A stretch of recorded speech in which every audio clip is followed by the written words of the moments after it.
You are now listening to Halal Talks. Yeah. So, alhamdulillah, we're very blessed to have you. Thank you. We want to start off by just asking you what inspired you to become the Imam. What inspired me to become the Imam? A very interesting question. Actually, I believe that from my experience, I'm a strong believer that God sometimes pulls you into something that you did not expect to do in your life. If you asked me 20 years ago, am I going to be the Imam of a masjid called Chino Valley Islamic Center? I tell you, are you crazy? Are you out of your mind? There is no way I'll be doing that. I was studying dentistry. I was living an average life of a young guy in college. And then I came to the United States pursuing my education and financial success and building a wealth. That was my intention to come to the States. And one of the things that I had in me that since I was a little kid, I used to love Quran a lot. And I used to recite it in a very proper tajweed. So when I came to the States, I found a lot of people not reading the Quran properly. So I volunteered and I said, I'm willing to sit down and teach people Quran. So I was known in a masjid that I used to go to that I just teach Quran and I know how to read Quran. So I remember one day I was sitting down in a Jum'ah prayer, waiting for the khatib to give the khutbah, and the khatib did not show up. So they looked at me and said, hey, you know how to read Quran, just get up and give a khutbah, just recite some of the Quran and just translate it. I was like, are you out of your mind, guys? I'm not ready for that. They're like, just go, we don't have time, we don't have a khatib, no one's gonna do it. It's like, so I got up and I opened the Quran, start reciting and translating. After the khutbah, people said, you're giving us a second khutbah next week. Wow. So I believe I was pulled into it. I don't believe that I asked to be in these things. And then little by little, start being known around. People start calling me and giving khutbahs and talks. And then at some point, because I live in this city, there was no closed masjid.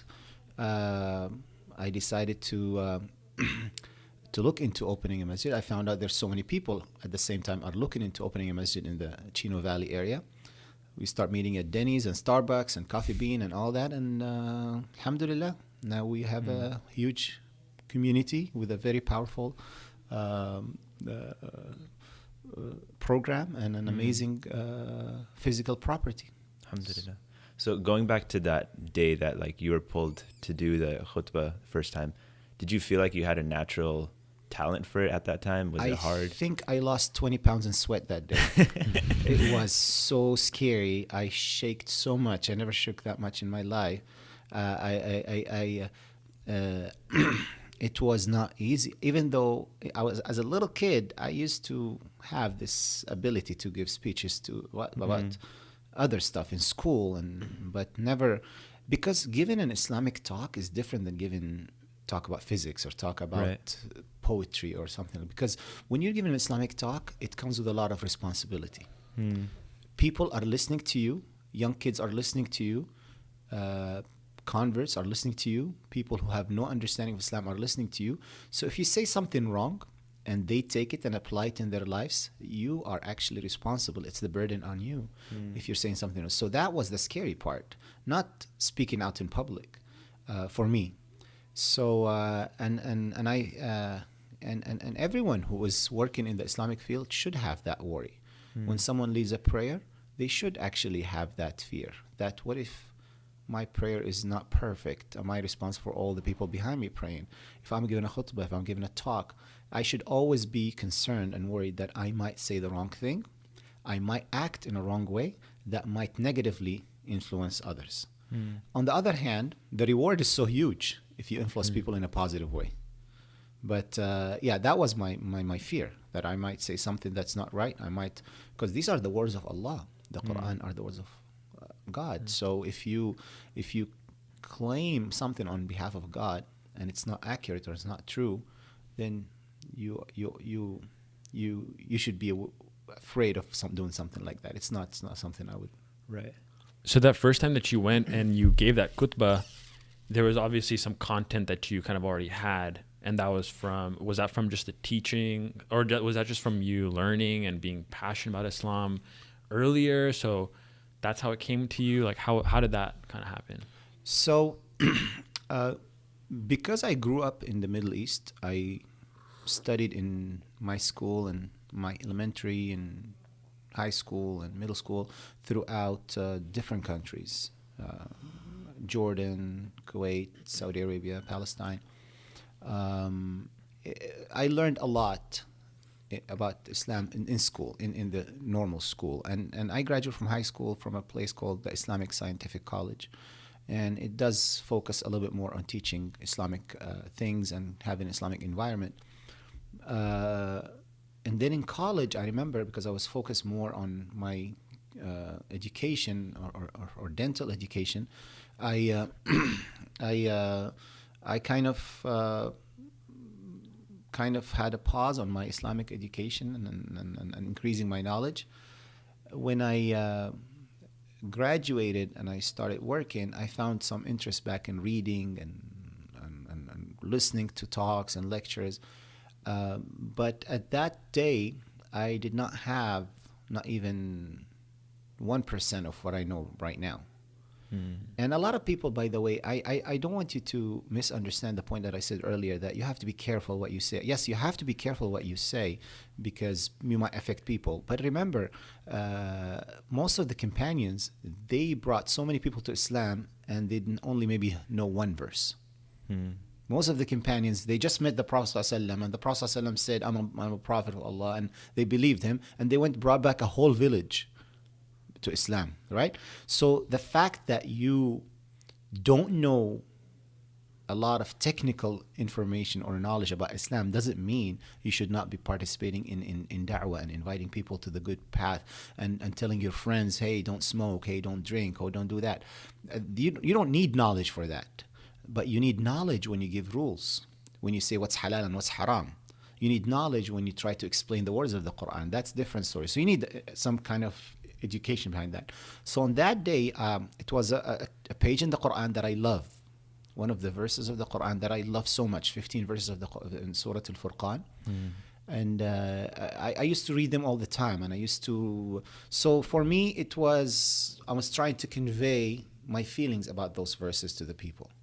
So that's pretty much what I did that day. So no, I did not have, back to your question, I did not have a lot of knowledge at that day. Now, after that, when I saw that, hey, people are expecting from me to give talks, I found out that I do have the ability to talk to people and affect their minds and hearts.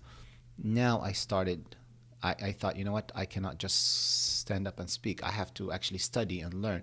So I did much of my studying about Islam afterwards, gradually, I would say, until now I'm learning, right? So I start learning, I start sitting down with shuyukh and scholars on daily basis, asking them questions, reading books, getting their recommendations, sharing with them my talks, getting their feedback, and little by little, you build on that. Yeah, that's amazing.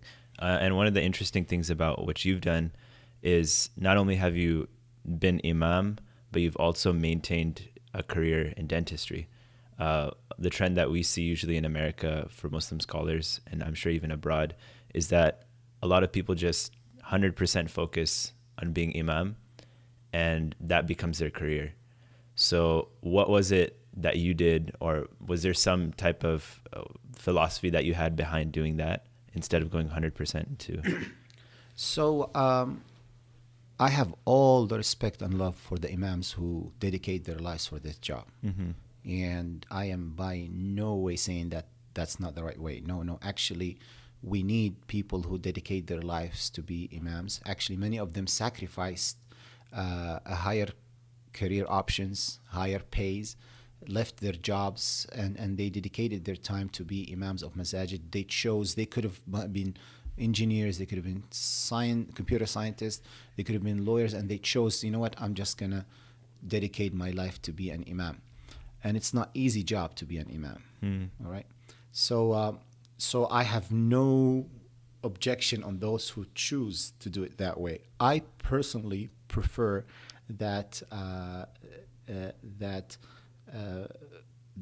have this kind of career besides being an Imam. That's my personal preference, and I learned that from reading the books of history that I found out most of the Islamic scholars in the old days, in the classical days, they had other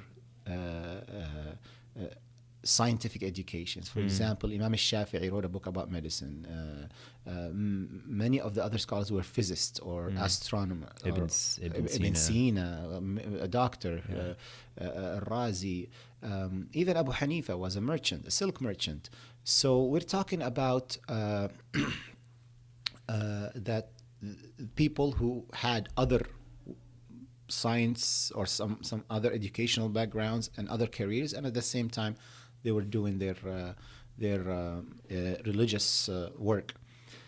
It's not easy. It's not easy to keep both because they need a lot of time. Both careers and Islamic work needs a lot of dedication.